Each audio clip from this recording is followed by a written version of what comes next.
वैदिक उपदेश माला छठा भाग। तीसरा उपदेश प्रातः उठना, खंड दूसरा। एक स्थान पर सच लिखा है कि ब्राह्मे मुहूर्ते या निद्रा सा पुण्य क्षय कारिणी, अर्थात ब्राह्म मुहूर्त में सोना पुण्यों का क्षय करने वाला होता है। रात्रि के अंतिम मुहूर्त को सूर्योदय से पहले मुहूर्त का नाम ही ब्राह्म है। यह ब्रह्म का, परमेश्वर का मुहूर्त है।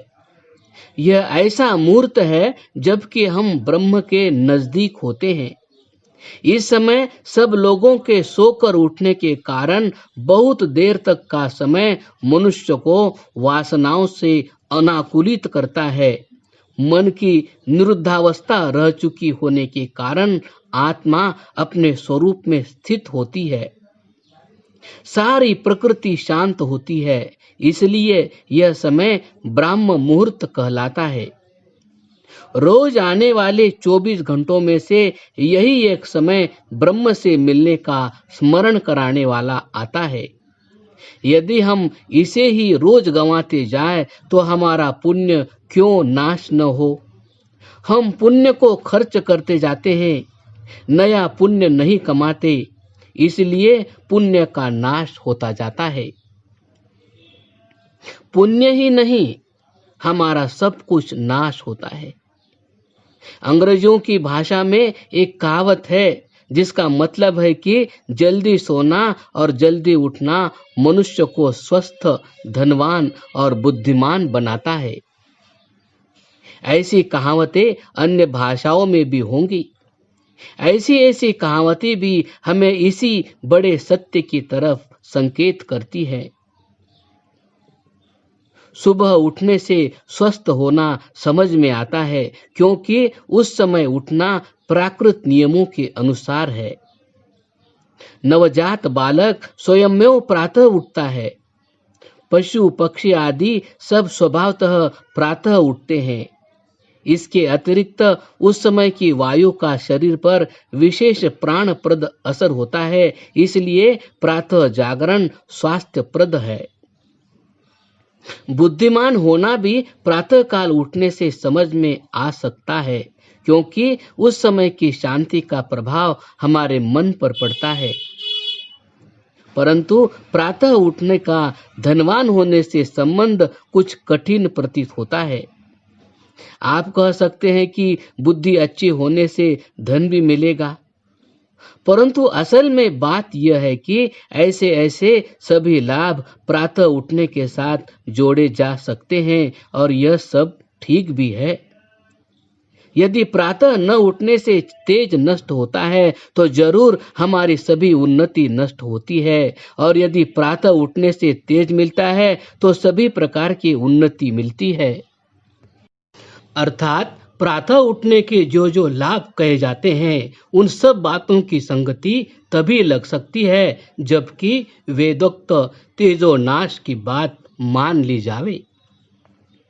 प्रातः जागरण से तेज की रक्षा होती है, इसलिए शारीरिक, आर्थिक, मानसिक, बौद्धिक आदि सभी प्रकार की उन्नति इससे होती है। इसलिए दुनिया के जितने बड़े बड़े पुरुष हुए हैं, जिन्होंने कि किसी भी दिशा में बड़ा काम किया है, वे सब प्रातः उठने वाले थे। ऋषि दयानंद प्रातः उठते थे। महापुरुष नेपोलियन प्रातः उठता था। कुछ मास हुए अंग्रेजी की प्रसिद्ध पत्रिका मॉडर्न रिव्यू में बहुत से पाश्चात्य महापुरुषों के नाम छपे थे जो प्रातः उठने के अभ्यासी थे। इस देश के सब पूज्य ऋषि मुनि प्रातः उठने वाले थे, यह तो यहाँ कहने की जरूरत ही नहीं है। यद्यपि यह बहुत छोटी सी बात है, परंतु इसका कितना बड़ा भारी फल है। यदि हम इस छोटे से गुण को भी धारण न कर इतने भारी लाभ से वंचित रहे तो हम कितने अभागे हैं। जब आपने उपदेश ग्रहण करना सीख लिया है तो इस बात की शब्दों में अधिक व्याख्या करने की जरूरत नहीं।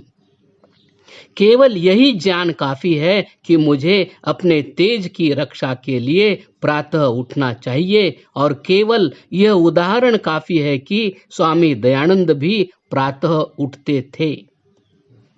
बस अब से जब प्रातः उठने में आलस्य आवे, जी उठने को न करे, मन लेटे रहने के लिए बहाने बनावे, तो 4 बार इस मंत्र को सोचिए। यह मंत्र आपको पुकार पुकार के कहे कि तेरा सब तेज नष्ट हो रहा है। इस विचार से आप एकदम विनिद्र होकर उठ खड़े होंगे। आप लेटे रह ही नहीं सकेंगे। आप इस तरह जाग उठेंगे जैसे कि यह खबर पाकर कि आपके घर में चोरी चोर कर रहे हैं या आग लग गई है और आपका घर जल रहा है। आप सोते नहीं रह सकते। यह तेज धन दौलत की अपेक्षा बहुत ही कीमती चीज है। समझदार मनुष्य आग लग जाने से या सर्व संपत्ति नष्ट हो जाने से इतना दुखी नहीं होगा जितना कि एक ही दिन के अपने तेजो नाश से। क्या आज आप इस प्रातः जागरण रूपी ज्ञान रत्न को उठा ले जाएंगे और अपने हृदय रूपी पेटक में इसे सुरक्षित कर लेंगे? तीसरा उपदेश समाप्त हुआ। क्रमशः